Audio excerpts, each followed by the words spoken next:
tema da nossa aula hoje é doenças periodontais em cães e gatos. Por que eu escolhi esse tema? Algumas das perguntas do Telesaúde, elas se concentraram bastante nessa parte de periodonto, né, doenças periodontais, visto que eu acredito que tem alguma colega que seja, né, da área dentística também, e eu vou tentar elucidar algumas dúvidas de vocês, tá? Então vamos lá.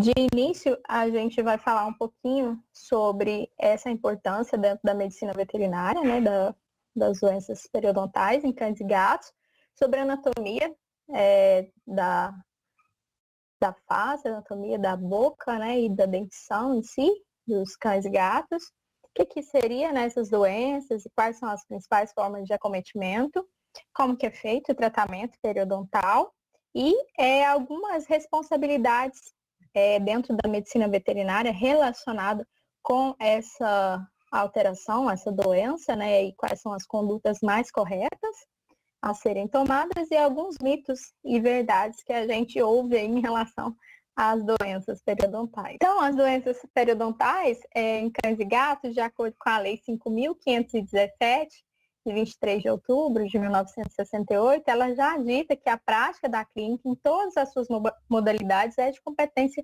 privativa do médico veterinário. O que seria isso? Nós, médicos veterinários, estamos aptos a trabalhar e atuar dentro da odontologia veterinária, tá? Não tem aquela necessidade de ter uma especialização. É claro que como a medicina veterinária vem evoluindo assim, com a medicina humana, né, acompanhando a medicina humana, a gente já tem especialistas, sim, em Goiânia já tem alguns centros que têm especialistas nessa parte, né, de odontologia veterinária, mas não é proibido, né, atender e fazer alguns procedimentos dentro da odontologia veterinária, não. Desde que tenha todas as condutas e protocolos seguidos, né, de acordo com cada afecção e cada paciente. E assim, a gente pode observar que mesmo não possuindo pós-graduação, esse médico veterinário ele vai atuar nessas doenças. A gente observa que é uma disciplina ausente e pouco discutida dentro da graduação, a parte da odontologia veterinária. Então, a gente vem aí negligenciando bastante, né? E muitas vezes a gente não dá a devida atenção para a parte da cavidade oral, da boca, da dentição desses animais. E por muitas vezes, a gente observa que tem animais que, além da acometição dentária, né, do acometimento dentário, das doenças periodontais, ele tem efeitos não só no local ali de acometimento, mas efeitos sistêmicos que antes eram desconhecidos e hoje a gente já sabe que tem bastante doença sistêmica que tem relação com acometimento na cavidade oral, na boca, principalmente ali nos dentes, né, no periodonto. E muitas vezes a gente observa que os tratamentos são incompletos e incorretos. Então, a gente tem sim que dar atenção a essas doenças, visto que elas se manifestam principalmente em animais mais idosos, porém, tem alguns que têm uma conformação que faz com que ela seja mais predisponente, mesmo ele sendo um paciente de média idade, tá? Então, eles já vão sendo acometidos já jovenzinhos, alguns desses animais. Então, o que seria, né, a doença periodontal? Ela é caracterizada pela inflamação e destruição dos tecidos de proteção, que seria a gengiva, e suporte, que é o osso, o cemento e o ligamento periodontal, vou mostrar uma imagem mais adiante, dos dentes, né? E ela acomete os tecidos de sustentação do dente, que inclui gengiva, que a gente pode ter gengivite, o osso alveolar, que a gente pode muitas vezes ter acometimento desse osso e fazer com que ocorra a perda dentária, né? O cemento e o ligamento periodontal. Então, dentre esses fatores que fazem com que ocorra a predisposição, destaca-se a raça desses animais. Então, muitos animais vão ter mais doenças periodontais devido à raça, que a gente observa bastante em pug, em shih tzu, em bulldog francês.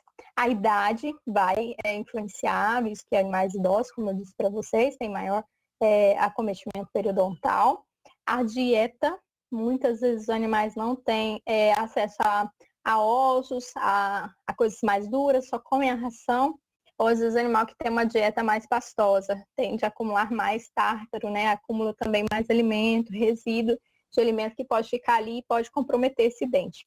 A mastigação e a saúde também do animal podem influenciar na qualidade oral da boca, né? Então, os cães, eles têm algumas raças que têm maior predisposição a ter acometimento periodontal. Por exemplo, os cães braquicefálicos, que seriam os cães que têm um crânio bem menor, né? Então, eles têm bem menos espaço para o dente crescer. Esses animais, eles acumulam muito mais comida e começam com doenças periodontais mais cedo. Então, no caso desse pugzinho, que é esse da primeira imagem, ele é um animal braquicefálico que a predisposição para a formação de placas, tártaro, doenças periodontais, ela é mais jovem. Nos animais mesaticefálicos, que seria isso? Os animais que têm o quê? Uma formação de cabeça e de focinho meio termo. Ela seria uma cabeça média, né, com focinho de comprimento igual a do crânio ou ligeiramente inferior à do crânio. Então, nesses casos, a gente não observa tanta formação de tártaro e de placa quando jovenzinhos, mas aí quando idosos já começa a acumular, né? E os cães dólicos-cefálicos são esses animais que têm cabeça longa e estreita, né, com muita testa, e essa testa fica inclinada e o focinho fica longo, né? Então, tudo mais prolongado, como o galgo, por exemplo, nessa imagem. Então, nos cães, a gente observa que eles têm os dentes molares, geralmente é em torno de 42 a 48 dentes, né, dentro da boca desse animal, quando já totalmente formado. Então, eles têm dentes molares, eles têm os pré-molares, os caninos, que seriam para morder, né, para, muitas vezes, morder e abocanhar junto com os incisivos. E a gente observa que eles geralmente jogam os alimentos nessa parte da dentição aqui, dos molares e pré-molares, para fazer a mastigação. Então, eles foram evoluindo, né, ao longo do tempo, e esses daqui a gente observa que é mais para morder mesmo, para abocanhar, para rasgar, né, algum alimento.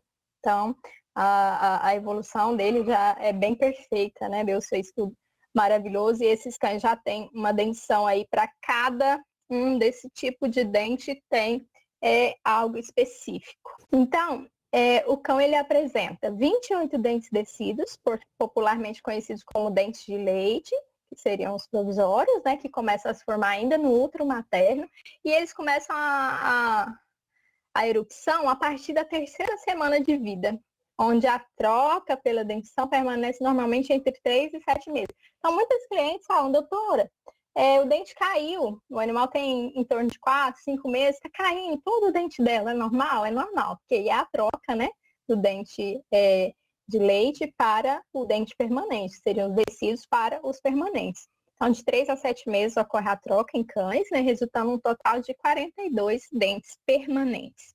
Então, essa aqui é a representação da arcada dentária completa de um cão. Aqui a gente tem os incisivos, aqui a gente tem os caninos, aqui a gente tem molares e pré-molares. E aqui é o tempo médio de erupção de cada dente, né, de acordo com as semanas que eles vão crescendo. Vamos lá. Nos gatos, ele apresenta 26 dentes descidos, que, assim como no cão, começa a se formar ainda no útero, né? Ele erupciona a partir da terceira semana de vida, trocando de dentição descida pela permanente, entre 3 e 7 meses de idade, resultando em um total de 30 dentes. Aqui tem menos dentes, né? No cão, 42 e aqui 30. E aqui a gente tem verde molares, olha só, que é bem menos, né? Bem diferente. Os pré-molares, os caninos e os incisivos. Deixa eu só voltar aqui um pouquinho. Nos gatos, a gente tem um tipo de formação diferente. A gente tem os braquicefálicos e os mesaticefálicos. Seriam esse focinho aqui um pouco mais achatadinho, né, nos braquicefálicos, e aqui um pouco mais afuniladinho, né, que seriam os mesaticefálicos. Então, na anatomia do periodonto, a gente observa que há a formação desse esmalte dentário, igual o nosso dente, né? Aqui temos a gengiva, então aqui tem acometimento, né, de inflamação, de infecção, porque acumula muito bactéria. A gente tem o suco gengival, a câmara pulpar, onde tem inervação, tá vendo? Aqui é um risco, porque dentro dessa câmara pulpar A gente pode levar inflamação e infecção para outros órgãos quando o dente não é tratado de forma correta, tá? Aqui a coroa dentária, a raiz, o dente, o osso alveolar, aqui também pode ter acometimento. Então, alguns animais a gente precisa arrancar os dentes, praticamente todos os dentes, porque tudo já está acometido. Ligamento periodontal, dentina, canal radicular, polpa, cemento e ápice. E essa é a furca. Essa furca vai ter algumas imagens que eu vou mostrar para vocês, que ela vai sendo exposta à medida que vai perdendo a parte aqui do osso alveolar, que ele vai descendo. Ao invés de ele estar no alinhamento correto, aqui ele vai sendo perdido e o desgaste faz com que essa furca se exponha. Aí a gente tem um comprometimento desse dente também, causando algumas periodontites, né, e algumas outras alterações, que eu vou mostrar para vocês. Então, os efeitos sistêmicos da doença periodontal. O que acontece se a gente não cuidar da boca desses animais, né? Fazer todo o procedimento correto, a limpeza, né? Às vezes, se necessária a extração, o tratamento correto. Então, ocorre aqui uma bacteremia, que é uma infecção bacteriana da cavidade oral que pode migrar para outros órgãos, né? Principalmente para qual órgão que a gente hoje já sabe que é um órgão, assim, muito cuidadoso, que a gente tem que estar atento a isso quando a gente vê animal idoso com boca acometida e comprometida, com muita infecção, com muita periodontite, é a questão do coração. É um órgão muito importante aí que pode fazer endocardiose, tá? Então a gente tomar muito cuidado. A bacteremia, ela favorece a anacorese. O que seria a anacorese? É quando os micro-organismos circulantes e substâncias estranhas que circulam no sangue, eles vão se fixando ao redor de uma área de inflamação. Então, acontece que eles começam a migrar ali, naquela parte que eu falei para vocês que tem irrigação, e se disseminar para a corrente sanguínea. E o órgão-alvo, eles vão principalmente para o coração, podendo acometer outros órgãos também. Esse fenômeno que leva as bactérias, seus fragmentos, através do água sanguínea aos tecidos inflamados, faz com que ocorra uma infecção crônica, né? Se não tratada, a infecção se torna crônica. Então, frequentes episódios de bacteremia ocorrem todos os dias durante os anos, podendo causar infecção no local, né? Ou estimular a inflamação em diversos órgãos, como coração, fígado, rins, órgãos do trato respiratório e também as articulações. E quais seriam os principais sinais clínicos da doença periodontal? Então, a gente observa que pode ocorrer formação da placa dentária, que seria o acometimento ali daquele dente com uma parte meio calcificada, que a gente fala de placa, né? Ou muitas vezes fala de tártaro dentário. Pode ocorrer a litose, que é aquele mau cheiro, né? O odor fétido forte. Edema ou inflamação dessa parte da gengiva, do dente ali. Inflamação gengival com possível sangramento. Eu vi algumas perguntas relacionadas, né, com sangramento e que já tinham feito até tratamento, né, com o veterinário, não sei se era com o especialista. Calcificação da placa bacteriana, ela fica bem difícil, né, de ser removida, de ser retirada, porque já está um bom tempo ali e ela começa a ficar mais calcificada. Preferência por alimentos macios, o animal sente dor, né, pessoal? O animal sente bastante dor quando esses dentes estão acometidos, muitos deles já estão amolecidos ali dentro da boca e eles não conseguem mastigar os alimentos. Então, eles preferem, muitas vezes, os alimentos mais macios, ou às vezes comida caseira mesmo, né? Que o pessoal fala, ela quer mais comida, a ração não está aceitando. Vamos investigar a boca desse animal. Será que tem alguma afecção, alguma periodontite, uma gengivite, né? Uma inflamação mais grave? Teremos que extrair todos esses dentes. Então, o animal tem bastante dificuldade em mastigar. Tem úlcera na mucosa. Muitas vezes começa a formar aquelas úlceras, né? E o animal sente ali muita dificuldade ao alimentar e ele saliva bastante também, né? Exudato purulento, às vezes pode formar um pus ali, né? Uma secreção mais purulenta, porque vai formando o quê? A boca do animal é pura bactéria, né? Então, se tá ali um ambiente propício com acúmulo de resíduo de comida, vai acumular muito mais bactéria. Abscessos, mobilidade dentária, perda dentária e por fim, a gente observa que o animal, ele começa a emagrecer também. Aí vai para os sinais sistêmicos, né? Que ele não está conseguindo alimentar, a boca está comprometida. E aí vem outras doenças. E aí é aquela questão que eu falei para vocês. Pode migrar para outros órgãos também. E começar um comprometimento não só da cavidade oral, mas em outros órgãos também. Então, as principais doenças periodontais que a gente consegue observar e, assim, já foram atendidas, né, no meu consultório, geralmente é a placa bacteriana. Então, a gente observa bastante formação de placa bacteriana. O cálculo dentário, ele se instala através da placa. Inicia como placa e depois vem a formação do cálculo, que é mais rígido, mais duro, né? E acomete todo o dente. Eu vou mostrar imagens depois para vocês. A gengivite, que seria uma inflamação da gengiva por algum acometimento desse dente. A periodontite, que seria a inflamação lá mais profunda, abaixo da gengiva, no periodonto. As consequências dessas doenças periodontais: retração gengival, a gente observa bastante. O que seria a retração? É quando a gente não consegue visualizar mais a gengiva fazendo toda aquela cobertura do dente. Ela está bem retraída, ela está bem mais diminuída, exposta, né? Perda dentária, a gente observa também alguns pacientes, halitose. E vamos lá adiante. Vamos para os principais acometimentos de acordo com os casos, né? Vou mostrar alguns casos aqui para vocês. Aqui seria uma parte onde você observa que a gengiva, ela foi exposta, mas tem alguns casos que isso aqui seria a retração gengival, ó. Quando não tem isso. Aqui ele está fazendo para limpeza, né? Para exposição e limpeza aqui embaixo da gengiva. Mas alguns, a gengiva já chega a ir para trás, retraída mesmo, tá? Então, aqui nessa primeira imagem, para a gente identificar uma doença periodontal, é um dente canino superior direito de um cão. Esse é o dente canino, tá, pessoal? Aparentemente rígido, aparentemente saudável, né? Após sondagem periodontal, nota-se a presença de bolsa periodontal. Tá vendo? Aqui tem alguns acometimentos. Aqui, a partir da exposição da região subgengival, é possível notar perda óssea, tá? Já teve uma perda óssea, acúmulo de placa bacteriana aqui, né? E cálculo dentário na região radicular exposta. Então, alguns pacientes não são braquicefálicos, mas eles fazem acúmulo de tarro, principalmente nesses dentes caninos e incisivos aqui, superiores e inferiores. Pode ser devido à alimentação? Temos que investigar.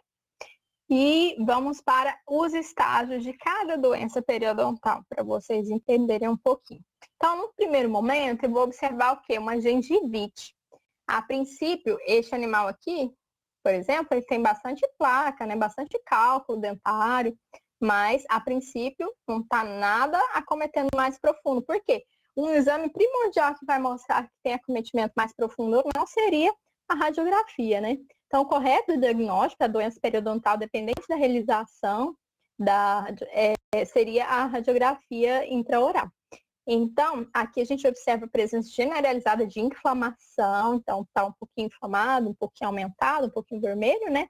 E cálculo dentário em cavidade oral do cão. Aqui tem bastante cálculo, né? Nesses molares e premolares. Aí, radiograficamente, esse mesmo paciente apresenta periodonto rígido, tá vendo? A parte periodontal aqui, ó, não tem retração, não tem nada diferente, sem perda óssea. Então, tá tudo bem na imagem, assim como a gente faz em humanos, né? Faz uma radiografia dessa cavidade. Então, agora a gente vai partir para a limpeza desse dente com os instrumentais específicos, né? E com anestesia inalatória, que o correto seria sempre com anestesia inalatória, tá? Voltando aqui, que eu esqueci de falar. Então, tá vendo que a boca tá suja, né? Tá um pouquinho cheio de cálculo, mas uma boca suja nem sempre é uma boca doente, tá? Então, aqui não tem acometimento das outras partes do periodonto. O segundo estágio, já a gente observa uma periodontite leve. Então, aqui em radiografia intraoral do paciente canino, a gente observa que a altura óssea esperada para esses dentistas seria a partir da linha pontilhada. Então, vocês viram que já teve uma retração óssea, né? E aí a gente já consegue observar aqui em um felino que também a altura óssea esperada seria a partir da linha pontilhada. Então, aqui já houve perda. Então, já tem uma periodontite. A parte do periodonto já foi acometida. Então, já tem inflamação e infecção desse periodonto. No estágio 3, a gente tem uma periodontite moderada. O que seria isso? Aqui, nessa paciente, aqui vamos nesse. Neste cão, a linha pontilhada representa a altura gengival. Tá vendo quando eu falo para vocês que teve retração aqui do dente e perda, retração gengival e a exposição do dente? Aqui a gente tem retração gengival. A gengiva tinha que estar aqui, nesse alinhamento. aí já teve perda, né? E a altura gengival esperada seria aqui, e não aonde ela está. Então, aqui a gente já tem uma periodontite moderada. E, assim como na imagem anterior, a linha pontilhada representa a altura gengival esperada em periodonto de canino rígido. Observem bem aqui nesse canino, ó. Olha o tanto de retração gengival que ocorreu, porque já tem uma periodontite, tá? Já tem uma inflamação, tem muitas células inflamatórias por esse local, bastante dor, infecção. E o animal, muitas vezes, ele não demonstra, né, essa dor que ele está sentindo quanto a esses dentes acometidos. Aqui esse paciente apresenta, além da área de hiperplasia e inflamação, aqui a gente observa que já tem um crescimento da gengiva, né, uma hiperplasia e uma inflamação gengival, com exposição de furca demonstrada pelo circo. Olha só aqui, ó, no radiografia, né, no raio-x intraoral desse paciente, a gente consegue observar a furca. Lembra que eu falei para vocês? Ela não deveria estar exposta aqui, além da exposição de furco do dente pelo circo. Ela deveria não aparecer no raio-x. Então, esse dente já está começando a ficar mais exposto, né? Mais exposto. No estágio 4, tem uma periodontite avançada. Olha só como esses dentes estão expostos e como a gengiva foi retraída. E olha o sangramento, né? A boca começa a sangrar, bastante inflamação. Então, nesse caso, a linha pontilhada representa a altura gengival esperada em periodonto rígido. Na radiografia intraoral desse felino, demonstra a altura óssea esperada para dentes rígidos a partir da linha pontilhada. Então, aqui, ó, já houve toda a exposição da furca, né, dentária, que não era para estar. Houve aqui uma parte de dentes que teriam que ser rígidos, teriam que estar aqui, essa gengiva, e ela está bem mais retraída. Então, já está uma periodontite mais grave, né? Então, em relação aos tratamentos, a gente deve considerar que os aspectos no tratamento periodontal, eles vão variar, tá? De acordo com o estágio de cada doença periodontal. E a caracterização desses estágios é realizada de maneira individual para cada elemento dentário, né, de cada paciente. E uma mesma cavidade oral, ela pode apresentar diferentes estágios de periodontite. Na mesma boca, a gente pode ter diferentes estágios. Eu já atendi pacientes que eu tive que fazer limpeza, tartarectomia, que a gente fala, em alguns entes. Em outros entes, a gente teve que fazer o arrancamento, teve que arrancar, que já estava totalmente comprometido. O tratamento periodontal, de acordo com as necessidades de cada elemento dentário em nível supragengival e subgengival, a partir da utilização de instrumentos odontológicos específicos, ele deve ser feito, sim, tá? A gente não deve ir deixando o animal com dor ali, só medicando, não. O tratamento, ele é solicitado e deve sim ser feito, já existem profissionais específicos para isso, mas muitos veterinários têm essa capacitação também, tá? Para estar fazendo. Então, no estágio do tratamento periodontal, no 1 seria aquele início ali, que tá só o tártaro mesmo, vou fazer uma raspagem dentária e um polimento dentário. No 2, que já começa uma periodontite leve, eu vou fazer uma raspagem dentária, alisamento radicular, polimento dentário, técnicas específicas de redução de bolsas periodontais, como enxerto periodontal, gengivectomia, retalho mucogengival. Então, tem várias técnicas, várias formas que a gente pode estar utilizando, dependendo de cada estágio da doença, né? E no estágio 3, que já começa a avançar um pouco, eu posso fazer raspagem dentária, alisamento radicular, polimento dentário, eleição de técnicas específicas para redução de bolsas periodontais ou extração dentária, que é o caso que eu falei para vocês, uma paciente idosa, né? Que a gente teve que fazer, além da raspagem, alisamento, a gente teve que fazer extração. E nos casos mais graves que eu mostrei para vocês, que foram os estágios onde a gente já tem bastante perca gengival ali, muitas vezes o dente está totalmente acometido, aí ele está bem mole na boca, eu não recomendo deixar. A gente sempre observa e avalia e vê aí a necessidade de extração desses dentes, porque eles moles, provavelmente o animal vai ter dificuldade, né, de deglutição, e ele vai cair com o tempo, ele vai ficar ali só para acumular resíduo e continuar dando infecção, tá?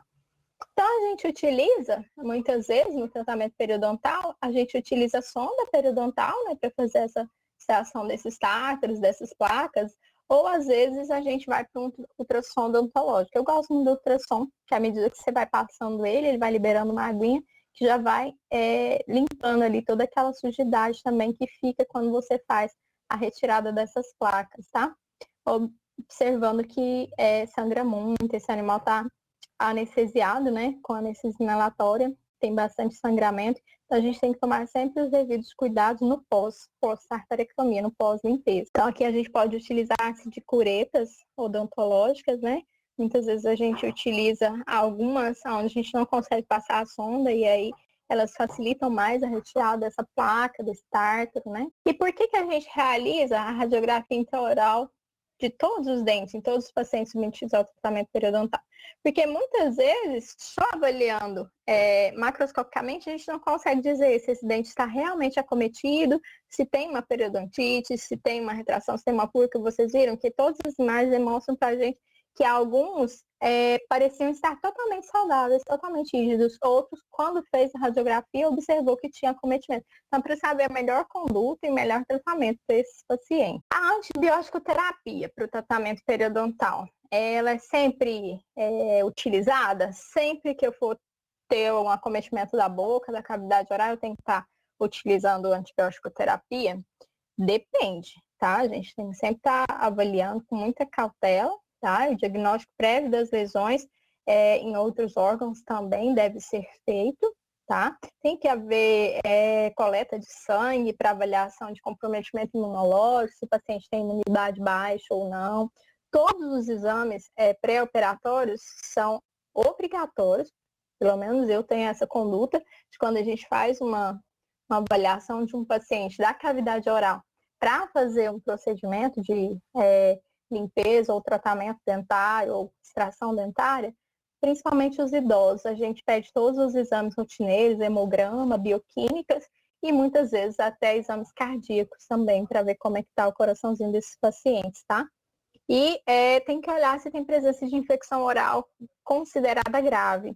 Alguns trabalhos citam que se não tiver, eles não entram com antibiótico. Mas eu percebo que muitas vezes mexeu na boca, tem contaminação bacteriana, a gente pode se utilizar, mas jamais utilizar somente o tratamento oral de antibiótico terapia como conduta para tratar as periodontites, tá? Tem que haver, sim, uma limpeza ali, toda uma técnica, um procedimento ali de limpeza e não somente o antibiótico para atuar ali nesse tártaro, nessa gengiva que está acometida. Então, os antibióticos, eles nunca devem ser utilizados como único tratamento para a doença periodontal, é o que eu tinha dito para vocês. Isso deve ficar bem frisado, porque muitas vezes vocês vão em algum lugar, em algum agropecuário, o pessoal fala, tem esse aqui, que ele já limpa tudo, já cai tudo. Tem as pastas também que o pessoal fala, nossa, são excelentes. Muitas vezes amenizam, diminuem um pouco, mas a placa bacteriana que está instaurada ali, instalada nesse dente, não vai sair do dia para a noite. E assim, nem com medicação. Então a gente pede para fazer o tratamento correto mesmo, todo o acompanhamento e depois seguir as orientações do médico veterinário. A anestesia, né? Como que é a anestesia para o tratamento periodontal? Então, quais são as principais razões pelas quais o tratamento periodontal é realizado somente com anestesia inalatória? Pela redução do estresse e controle da dor, porque esses animais sentem dor e a gente limpa e mexe em todos os dentes praticamente. Geralmente quando a gente atende um animal, um paciente com doença periodontal, ele tem praticamente todos os dentes acometidos. Então a gente faz uma tartarectomia, que seria a limpeza desses dentes, em todos os dentes, tá? Então ele tem que estar anestesiado, porque aí a gente acalma esse animal e ameniza a dor desse animal. A insuflação do tubo endotraqueal impede a entrada de fluido e partículas para o trato respiratório. Então, a anestesia inalatória é a mais recomendada, né? A realização de um completo exame físico com sondagem periodontal e radiografia intraoral de todos os dentes, ela sim, solicitada para melhor entendimento do que está acontecendo na boca desse paciente, né? Ela dá maior segurança, a anestesia inalatória dá maior segurança para o médico veterinário, visto que outros tipos de anestesia a gente não consegue ter uma monitoração tão a fundo, né, do paciente e com batimentos e tudo certinho ali no aparelho. Tem uma facilidade de manejo por imobilização, então a gente faz de um lado, geralmente faz de um lado direito todo, e aí vira o animal e vai para o outro lado, tá? Então, o tratamento, né, e a tartarectomia em si, eles são utilizados mediante anestesia inalatória. Sempre a gente pede para o tutor assinar um termo, né, falando que ele está autorizando esse animal ser submetido ao procedimento. Então, hoje a gente sempre faz isso, porque Tem muitas pessoas agindo de má fé, tá, pessoal?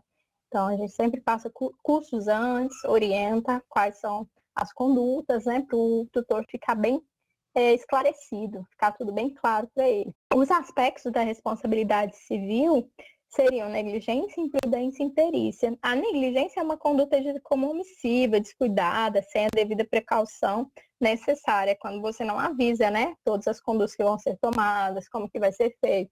Imprudência é ter falta de cautela, uma conduta precipitada que não dá importância às consequências. Então, isso também deve ser analisado, e a imperícia é a incapacidade técnica para o exercício de determinada função.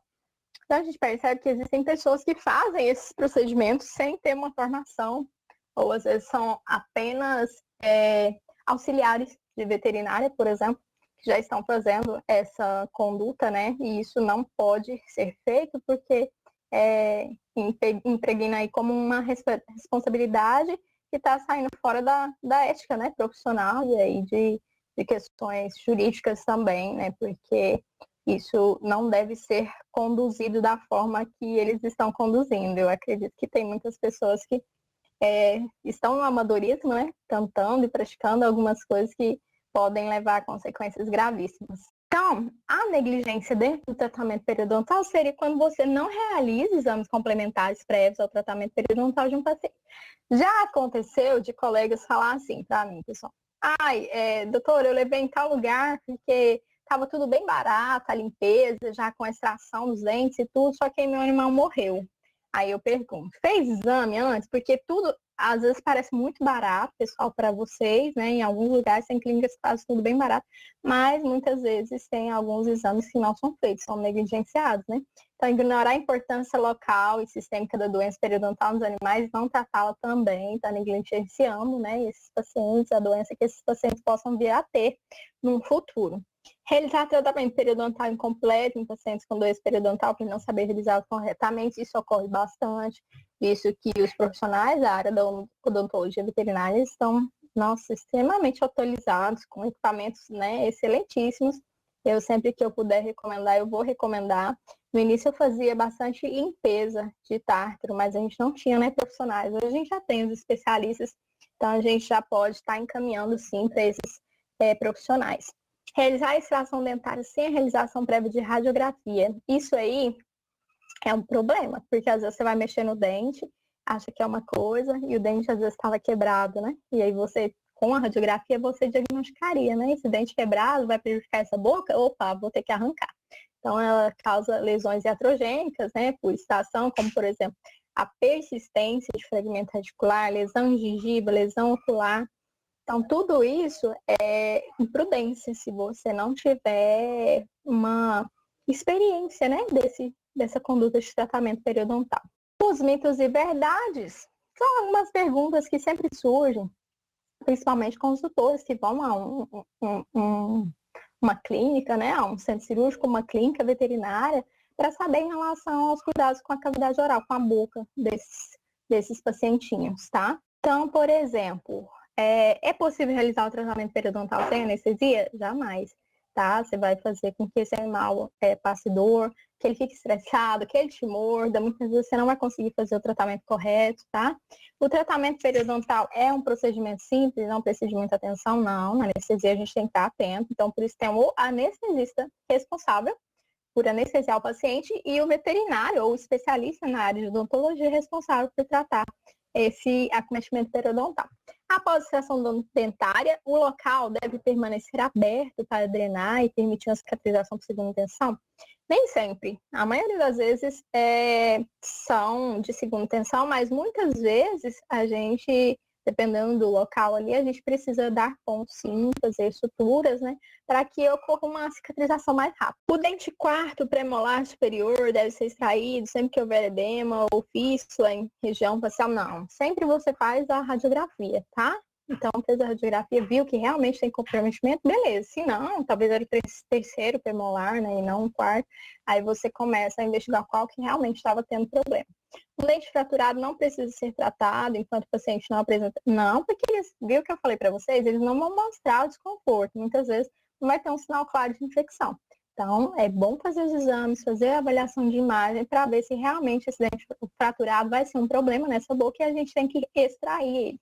A doença periodontal é suficientemente tratada com a raspagem de cálculo presente na superfície dentária? Nem sempre. Então, muitas vezes vou ter que fazer um exame, né, da cavidade intraoral com radiografias para ver se realmente é só limpeza, ou se tem que mexer mais profundo, ou tem que extrair algum dente. Não faz diferença identificar o estágio da doença periodontal de cada dente para poder realizar o tratamento periodontal. Faz sim, faz muita diferença, visto que vocês observaram que no início, às vezes, é uma placa dentária, eu posso fazer só a limpeza, e aí não teve acometimento ali do periodonto, né, mais profundo. Mas se tiver, dependendo do exame, né, então eu vou ter que fazer algo mais aprofundado. A radiografia não é necessária antes da extração, sempre, né, se possível, faça a radiografia. Um paciente com abscesso periapical deve ser apenas tratado com antibióticos, não, lembra que eu disse para vocês? Não somente tratar com antibiótico, e sim fazer toda a conduta, né, do tratamento periodontal, limpezas, raspagens, curetais, se precisar extração. Todo paciente com doença periodontal precisa de antibiótico. A grande maioria deles a gente vai ter que fazer antibiótico porque a gente mexe nessa boca, tá? Mas assim, nem todo paciente vai precisar do antibiótico em específico. Muitas vezes a gente vai conseguir fazer somente uma limpeza e um antisséptico local. Eu creio que no futuro isso já vai ser válido, né? Ah, é só limpeza, não tem nada cometendo essa gengiva. Então a gente vai com antisséptico local, a base de clorexidina, juntamente com a limpeza. A odontologia é apenas um serviço acessório estético oferecido na medicina veterinária? Não mesmo, tá? A odontologia veterinária, ela é um serviço que cuida da boca, cuida da saúde da boca desse animal, que também pode estar acometendo não só a boca, mas os órgãos sistêmicos. Então, ela é uma prática aí, nada somente estético, não. A medicina veterinária, dentro da odontologia veterinária, ela cuida da saúde bucal. Que são as nossas referências, pessoal. E meu muito obrigada.